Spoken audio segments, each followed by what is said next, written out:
आओ जीना सीखें कहानी। द आर्ट ऑफ न्यूट्रलिटी, गैर जानबदारी एक फन। सुबह का सितारा स्कूल में बच्चों का एक ग्रुप था।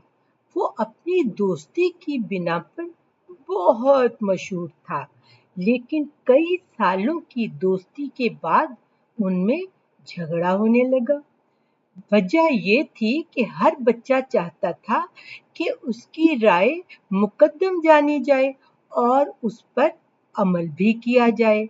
क्लास टीचर और प्रिंसिपल साहिबा उनकी नाचाती से बहुत परेशान थी, क्योंकि ये बात उनकी पढ़ाई पर भी असर अंदाज हो रही थी।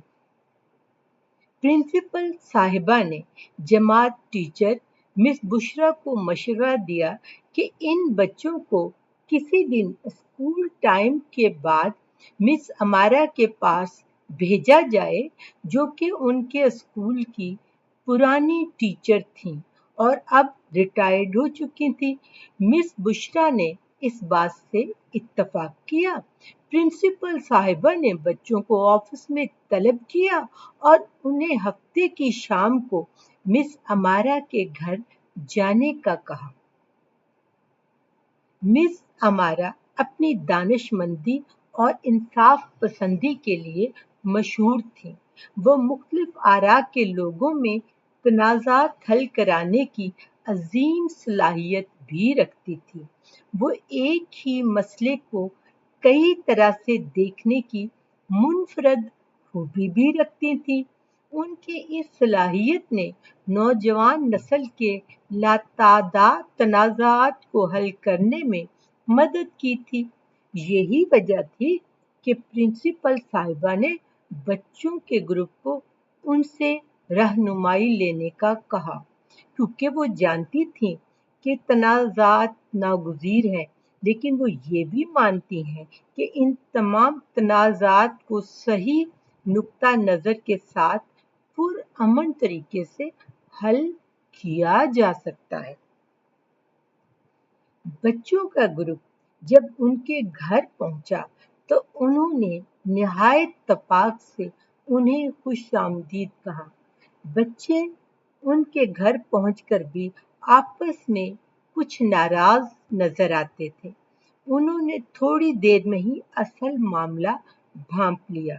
उन्होंने सबसे पहले सारा से सवाल किया और बाद में एक एक करके उमैर, उज़्मा, अहमद और सुलेमान से खुले लफ्जों में सवालात किए और नाराजगी की वजह पूछी। सब बच्चों ने अपनी बात खुले दिल से की। मिस समारा ने इन बच्चों को पहले गैर जानबदारी की अहमियत से आगाह किया, फिर हर फर्द की राय की अहमियत के बारे में बताया और फिर आपस में तस्फिया करने की सलाहियत पर रोशनी डाली। उन्होंने एक अपने पुराने दोस्तों का वाकया बताया। उनके दोनों दोस्त आपस में दोस्त होने के साथ साथ हमसाया भी थे। उनका एक जमीन के टुकड़े पर झगड़ा हो गया। मिस अमारा ने दोनों दोस्तों को खाने की टेबल पर बिठाया, बुलाया और उन्हें समझाया कि उनकी दोस्ती इस जमीन के टुकड़े से कहीं ज्यादा कीमती है।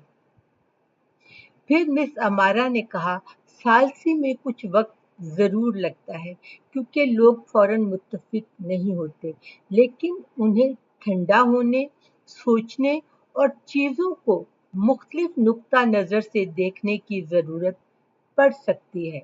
मुहज़्ज़ब माशरा उन्हीं लोगों से तरतीब पाता है जो गैर जानबदाराना फैसले करते हैं, अपनी आरा को दूसरों के लिए काबिल कबूल बनाने के लिए मुनासिब अल्फाज और शक्ल में पेश करते हैं। बच्चों का ग्रुप शर्मिंदा नजर आ रहा था। वो वाकई अपनी अना में एक दूसरे को तकलीफ पहुंचा रहे थे और भूल गए थे कि इख्तिलाफ़े राय को गुस्से से नहीं बल्कि अफ़ाम तफ़हीम से हल किया जाता है। दूसरे की राय का भी एहतराम किया जाता है। اور غیر جانبداری سے دیکھنے کے بعد ہی پائیدار حل نکل سکتا ہے۔ بچے سمجھ چکے تھے کہ ان کے باہمی اختلافات کی وجہ چیزوں کو تعصب اور غیر جانبداری سے نہ دیکھنا تھا۔ انہوں نے مس امارا کا شکریہ ادا کیا اور ہاتھوں میں ہاتھ لے کر وہاں سے روانہ ہو گئے۔ بچوں، آپ کو کہانی کیسی لگی؟ کیا آپ بھی اپنے دوستوں کے ساتھ اختلاف رائے رکھتے ہیں اور دوسروں کی رائے کا احترام کرتے ہیں؟ اور اگر آپ کی رائے میں اختلاف ہو تو آپ اسے کیسے مل بیٹھ کے طے کرتے ہیں؟ اگر آپ ایسا کرتے ہیں تو شیئر کرنا نہ بھولیے گا۔